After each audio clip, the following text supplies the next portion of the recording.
ভালো মানুষ আসলে কারা? ভালো মানুষ শব্দটা শুনলে চমকে যাচ্ছেন।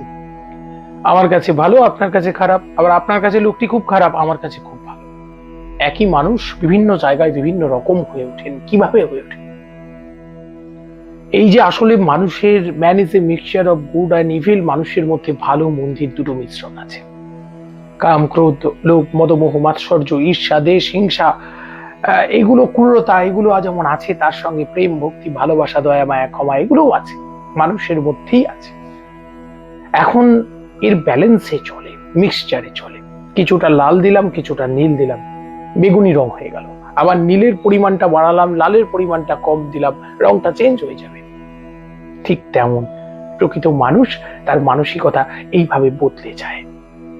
ভালো মানুষ, পৃথিবীতে কোনো কিছু স্থির নয়, আপেক্ষিক।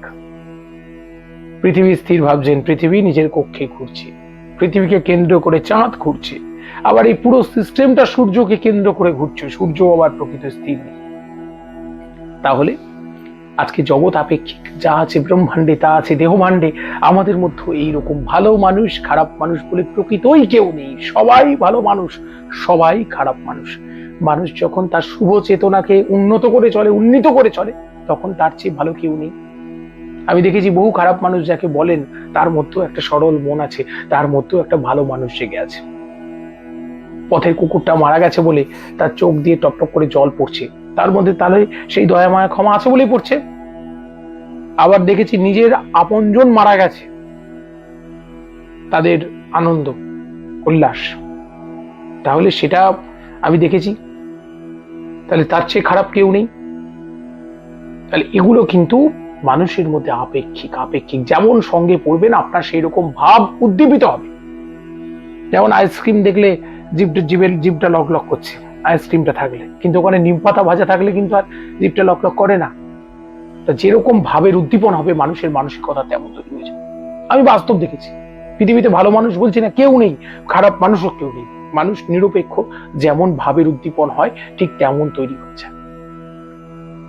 কিছু মানুষ আবার সুপার সেন্সিটিভ, একটুতেই চোখ দিয়ে জল পড়ে, ব্যথা পায় বেশি এই মানুষগুলো। আমার বাবা মা, আমার প্রণব, আমি বারবার বলছি, আমি একটা বাস্তব উদাহরণ দিচ্ছি ভালো মানুষ খারাপ মানুষের মানসিকতা কিভাবে বদলে যায়। আমার স্ত্রীর যখন ক্যান্সার ধরা পড়ে, তার নিজের লোকেরা, তার বাপের বাড়ির লোকেরা, তার আপন জনেরা ক্যান্সার মানেই জেনে গেছিল যে মৃত্যু, ক্যান্সার মানেই জেনে গেছিল যে আর হবে না, বা তারা তাদের প্রয়োজন অনুযায়ী তারা আসেনি, তারা পাশে দাঁড়ায়নি, বা তারা তার সঙ্গে থাকেনি। এই সম্পূর্ণ লড়াইটা আমার বাবা মা লড়লেন। তো তাদের লড়াই সত্যি, তাদের এটা মানে সম্মানের যোগ্য, তাদের কাছে এটা সম্মানের, তাদের জন্য আমার মানে কি বলবো, আমার কৃতজ্ঞতা, আমার কোনো কিছু শেষ নেই, হতে পারে না এটা। কিন্তু আমি তাদের প্রতি কিছুদিন ধরে একটু বিরূপ। প্রশ্ন হতে পারে কেন, তাহলে কি আমি অকৃতজ্ঞ?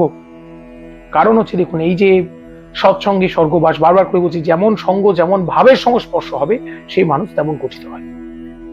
শেষ দিকটায় তাদের মনের মধ্যে কেউ একজন ঢুকিয়ে দিলেন, আমারই নিকটজন, তারা ঢুকিয়ে দিলেন যে তার নিজের বাবা মা যখন দেখেনি, তোমরা কেন তার জন্য এতটা করবে, তোমরা কেন তার জন্য শরীর পাত করবে, তোমরা চলে এসো যত শীঘ্র। যার স্ত্রী সে বুঝে নিক, এবং সেটা তাদের মধ্যে এফেক্ট করে যায়। এই যে বললাম, কিছু মানুষ শোনা কথা বড্ড এফেক্টিভ হয়, এবং তারা সেক্ষেত্রে বলে যে তারা তাড়াতাড়ি চলে আসবে, তারা থাকবে না, সেখানে থাকতে পারবে না। কিন্তু বাস্তব সেটাই হয়। মানে ভগবান, ওই যে বললাম, ভগবান তিনি একটা ভাবনা ভেবে রাখেন এবং বাস্তবটা সেটাই হয়। বাস্তবে দেখা যায় ডাক্তার ছুটি দিয়ে দিলেন এবং পরবর্তীতে সে থাকলো না। তাহলে কি তারা খারাপ মানুষ? এই যে ভালো খারাপের মিশেল, অন্যের কুমন্ত্রণায় পড়ে তারা খারাপটা করলেন। তাহলে এই হচ্ছে ব্যাপার। খারাপ করলেন বলতে কি, তারা তাদের মত চেঞ্জ করলেন। এইগুলো প্রত্যেকটা মানুষের মধ্যে, এই যে হিংসাবোধ জেগে যায়, তা এইরকম এইগুলো কিন্তু ঈর্ষাবোধ তৈরি হয়। আমি কোনো মানুষকে বিশেষভাবে বলছি না, সবার মধ্যে আছে।